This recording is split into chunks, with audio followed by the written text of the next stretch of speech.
dengan adanya perpecahan dan gerakan Protestanisme. Yohanes dididik untuk tetap takut akan Kristus. Namun sayangnya ayahnya tidak terlalu menyetujuinya. Ia ingin menjadi romo tentara yang saat ini berdinas di TNI Angkatan Udara. Tuhan mempunyai rencana lain untuknya. Lah, kok simpel amat sih hidupnya? Gak kayak santo-santo lain gitu yang jadi martir kek atau dapat penglihatan gitu. Jadi clear ya, kita memang diminta untuk hidup kudus guys selama kita masih hidup. Aku tidak akan pernah menjadi kudus. Halo teman-teman semua, welcome back to Rock Riwayat Orang Kudus edisi 26 November.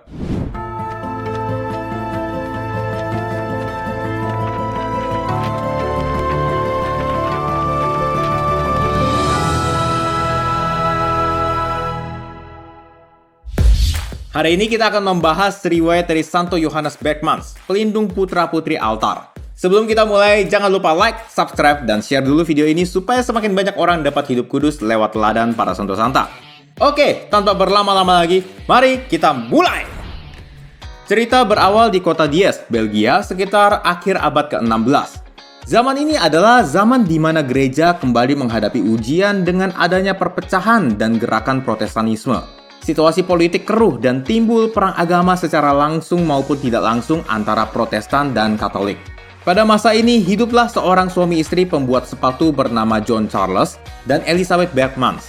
Tanggal 13 Maret 1599, anak pertama mereka lahir dan diberi nama Johannes Beckmans. Meskipun situasi politik di negaranya cenderung tidak stabil, Yohanes dididik untuk tetap takut akan Kristus oleh kedua orang tuanya. Tapi bukan berarti dia kerjanya cuma doa aja ya guys. Karena hidup dalam keluarga yang menengah ke bawah, maka Yohanes harus ikut membantu ibunya yang sering sakit-sakitan itu dalam mengurus rumah tangga. Padahal usianya waktu itu baru 9 tahun loh guys. Tidak jarang Yohanes setelah menyelesaikan bagiannya, dia mengerjakan pekerjaan lain yang seharusnya dikerjakan oleh saudara-saudaranya. Baik hati banget ya. Hidup imannya terus-menerus tumbuh di masa mudanya, hingga akhirnya ia memutuskan untuk menjadi imam saat usianya baru 13 tahun. Keinginannya ini ia pupuk hingga tahun 1615, Serikat Yesuit membuka sebuah perguruan tinggi di McLean. Kabar berita ini membuat hatinya terpanggil untuk langsung mendaftar guys. Namun sayangnya ayahnya tidak terlalu menyetujuinya, bahkan sempat mengancam tidak akan memberi dukungan finansial untuk studinya. Tapi puji Tuhan, pada akhirnya ayahnya melunak dan memberinya restu. Yohanes secara resmi masuk novisiat Yesuit tanggal 24 September 1616. Dalam seminari, ia terkenal ramah, baik hati, dan memberi pengaruh positif kepada sesamanya, sehingga dia dicintai oleh banyak orang. Cita-citanya pada waktu itu setelah ditabiskan, ia ingin menjadi romo tentara yang menjadi martir di medan perang. Bentar deh, emang ada istilahnya romo tentara? Ada dong. Romo tentara itu adalah romo atau pastor yang melayani di lingkungan tentara ya guys, dan bertanggung jawab terhadap uskup ordinariat militer setempat. Sedikit informasi aja nih, di Indonesia juga ada loh romo tentara. Salah satunya adalah Romo Diosesan Kolonel Yosep Maria Marcelinus Bintoro yang saat ini berdinas di TNI Angkatan Udara. Buat teman-teman yang penasaran tentang ini, boleh komen aja biar kedepannya mungkin bisa diulas nih. Back to topic. Yohanes kemudian mengucapkan kaul pertamanya tanggal 24 Januari 1618, lalu mulai melanjutkan belajar filsafat ke Antwerpen. Tak disangka guys, belum tamat belajar, Tuhan mempunyai rencana lain untuknya. Ia kemudian terserang demam dan disentri lalu meninggal dunia tanggal 13 Agustus 1621.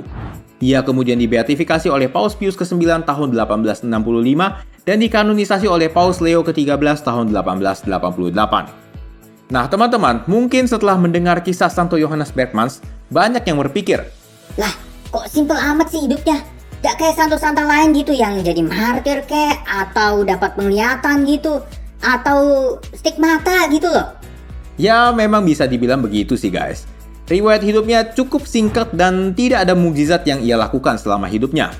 Tapi ini yang perlu digarisbawahi nih. Mencapai kekudusan atau kesucian itu gak harus membuat suatu mukjizat atau penglihatan atau yang wah-wah. Santo Johannes Beckmans lewat teladan hidupnya mengajarkan kepada kita, untuk mencapai kekudusan, kita hanya perlu melakukan tindakan kecil dengan hati yang besar. Hati yang besar ya? Maksudnya sombong?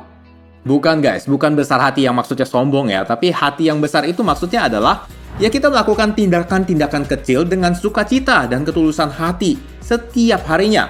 Seperti misalnya di rumah, kita masing-masing punya tugas ngepel, cuci piring, angkat galon. Ya lakukan semua itu dengan sukacita dan ketulusan hati guys.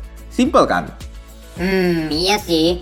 Tapi ya kita kan manusia yang nggak sempurna, ngapain hidup kudus lah. Ntar teman-teman pada bilang sok suci lagi. Jadi pastor lu, jadi suster lu. Nah, kalau pendapat barusan bisa dijawab langsung nih sama Rasul Petrus dalam suratnya. Hendaklah kamu menjadi kudus di dalam seluruh hidupmu, sama seperti Dia yang kudus yang telah memanggil kamu. Jadi clear ya, kita memang diminta untuk hidup kudus guys selama kita masih hidup. Iya deh. Tapi ntar aja deh ya pas udah tua gitu loh. Pas udah kaya, udah punya rumah, udah ada tabungan. Nah kalau sekarang kan masih muda ya, merintis karir dulu lah. Kalau ini ada kutipan menarik nih dari Santo Johannes Bergmans yang pas banget dengan pendapat barusan. Jika aku tidak menjadi kudus ketika aku masih muda, aku tidak akan pernah menjadi kudus. Terus buat teman-teman yang sudah gak muda lagi gimana? Tenang, belum terlambat kok. Selama hayat masih di kandung badan, kita masih punya kesempatan kok untuk mengejar kekudusan. Jadi teman-teman, yuk kita bersama-sama mencapai kekudusan dengan melakukan hal-hal kecil dengan hati yang besar. Oke guys, begitulah kisah hidup dari Santo Johannes Bergmans. Semoga bermanfaat ya untuk kita semua. Terima kasih sudah menonton dan sampai jumpa di Rock edisi selanjutnya. Tot ziens!